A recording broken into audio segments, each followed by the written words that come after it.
Hello everyone, for today's recipe, I'm going to show you how to make a pavlova.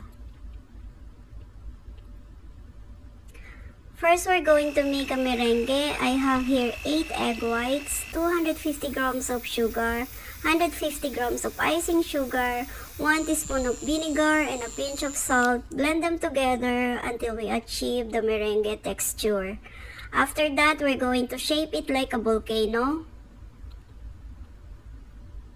After we shape it, we're going to put it in the oven. Bake it to 100 degrees Celsius, 2 to 3 hours. After 3 hours, let it cool down in the oven. Now we're going to make the fillings. We have 250 ml of whipped cream. Whip them well. And also 300 grams of mascarpone. Whip them together. And now we're going to put the cream inside the merengue. Make a hole on top.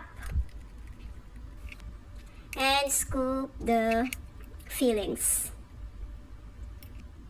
Now we're going to decorate it with cranberry, blueberry, strawberry, and raspberry.